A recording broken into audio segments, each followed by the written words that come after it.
Hello student, आज हम Hindi Lang का सेकंड लेसन पढ़ेंगे। हमारा सेकंड लेसन नेम है वर्ण विचार। क्या है? वर्ण विचार। इसमें पढ़ेंगे हम शब्द ध्वनियों से बनते हैं। जब हम कोई शब्द बोलते हैं तो हमारे मुंह से ध्वनियाँ निकलती हैं। प्रत्येक शब्द में कई कई ध्वनियाँ होती हैं, उनके एक साथ मिलने से शब्द बनते हैं। देखिए बच्चों, जब हम कोई भी वर्ड बोलें तो उसमें कई ध्वनियाँ शामिल होती हैं। जैसे ये देखिए, हाथी। क्या लिखा हुआ है? हाथी। तो हाथी में कितनी ध्वनियाँ हैं? एक तो हा, फिर उसमें बड़ा आ की मात्रा तो आ, फिर था और उसमें बड़ी की मात्रा तो ई। 4 कितनी ध्वनियाँ हैं? 4। ऐसे लीची, लीची में भी 4 हैं, और पौधा, पौधा में भी 4 हैं, और भालू, भालू में भी 4 ध्वनियाँ हैं। ये चारों ही वर्ड कितनी ध्वनियों से मिलके बने हैं? 4 ध्वनियों से।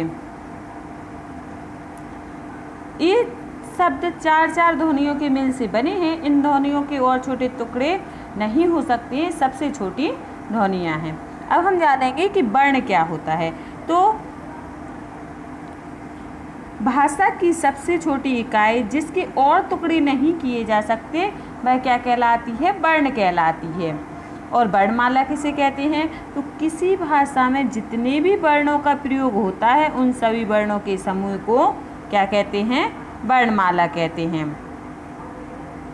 जितनी भी ध्वनियों का यूज होता है, उन सब के किसी भाषा में जितने भी वर्णों का प्रयोग होता है, देखिए जितने भी वर्ण यूज हुए हैं, इन सब वर्णों को, इनके समूह को क्या कहते हैं? वर्णमाला। अतः किसी भाषा में प्रयुक्त होने वाले वर्णों की क्रमिक समूह को, क्रमिक यानी लाइन से होना, को वर्णमाला कहते हैं। हिंदी भाषा की भी अपनी वर्णमाला है। ये हिंदी भाषा की वर्णमाला लिखी हुई है। हिंदी भाषा की ये वर्णमाला लिखी हुई है। ये किसकी भाषा है? कौन सी भाषा की है? हिंदी भाषा की।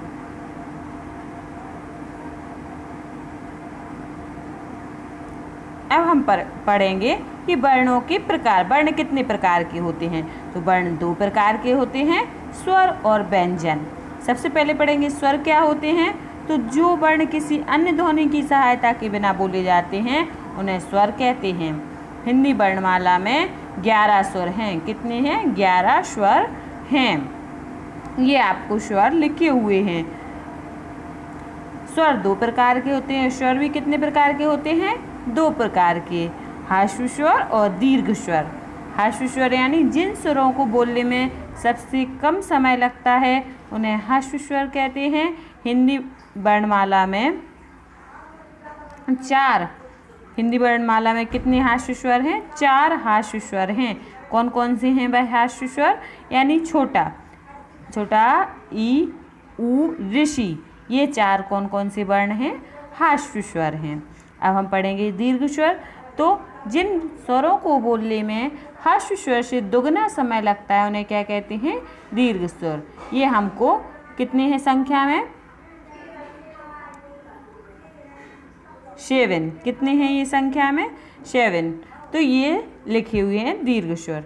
अब हम पढ़ेंगे व्यंजन। व्यंजन किनको कहते हैं? तो जो वर्ण स्वरों की सहायता से बोले जाते हैं, उन्हें व्यंजन कहते हैं। हिंदी वर्णमाला में 33 यानी 33 व्यंजन हैं। ये आपको व्यंजन लिखे हुए हैं। अब क्या दिया हुआ है? व्यंजनों का उच्चारण करते समय हवा मुंह के भीतर कुछ अंगों से टकराकर बाहर निकलती है। अब हम पढ़ेंगे अयोगवाय। अयोगवाय क्या होता है? ऊपर दिए गए स्वर और व्यंजन वर्णों के अलावा हिंदी में कुछ और ध्वनियाँ भी आती हैं, जैसे अनुस्वार यानी जो अंग होता है और जो आहा होता है, ये दोनों स्वरों के बाद लिखे जाते हैं। अनुनासिक, चंद बिंदु, हिंदी के इन दोनों वर्णों के अयोगवाय कहा जाता है। जो अंग और आहा हैं, इनको क्या कहा जाता है? अयोगवाय। ड़ा और ड़ा व्यंजन शब्द के शुरू में कभी नहीं आते हैं। ड़ा वर्ण कुछ शब्द जैसे कड़ाही, लड़का, लड़की, घोड़ा, गुड़, देखिए इन सब में क्या हुआ है? लास्ट में आया या बीच में आया? ये सभी, ये वर्ण कभी क्या होता है? किसी भी वर्ण के स्टार्टिंग में नहीं आते हैं। जैसे पढ़ाई, टेढ़ा, चढ़ाई, गाढ़ा आदि, ये क्या है, सेंटर में आए हैं या लास्ट में आए हैं। व्यंजनों के लिखते समय आ स्वर साथ लगा होता है। यदि किसी व्यंजन को आ के बिना लिखा जाता है तो उसके नीचे एक तिरछी लाइन लगा देते हैं, जिसे हलंत कहते हैं। देखिए, अगर आ के बिना लिखा जाता है तो उसके नीचे क्या लगा देते हैं हम, तिरछी लाइन यानी हलंत लगा देते हैं। जैसे का लिखा हुआ है आ के साथ, ता आ के साथ, यदि इसको आ अलग कर दें तो इस तरह से इसमें हलंत लगेगा। अब क्या पढ़ेंगे, संयुक्त व्यंजन। कुछ वर्ण ऐसे होते हैं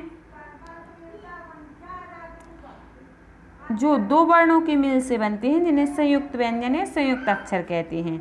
जैसे छा, छतरी का जो होता है, ये कौन कौन से वर्ण से मिलके बना है, का और शा।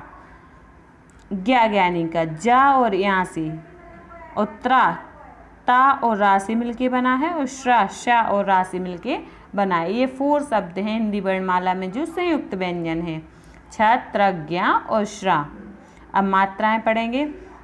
तो आ प्रत्येक व्यंजन में मिला होता है, परंतु अन्य स्वर जैसे जो आदि मात्राएं आदि व्यंजनों से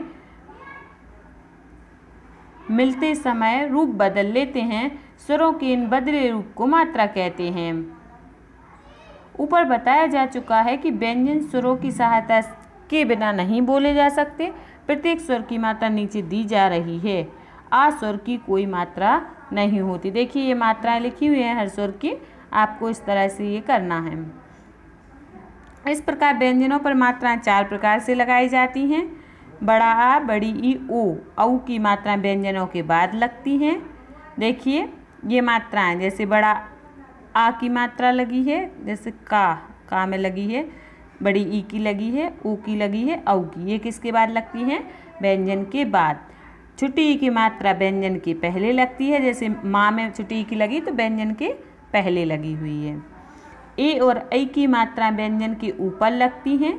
ए और ऐ की कहाँ लगी है, जैसे का पे ए की ऊपर लगी है। और ओ, औ और ऋषि की मात्रा व्यंजन के नीचे लगती हैं। ये देखिए, नीचे लगी हुई हैं। इस तरह से आपका ये चैप्टर कंप्लीट हुआ। क्वेश्चन आंसर आपको PDF में मिलेंगे। Okay, bye.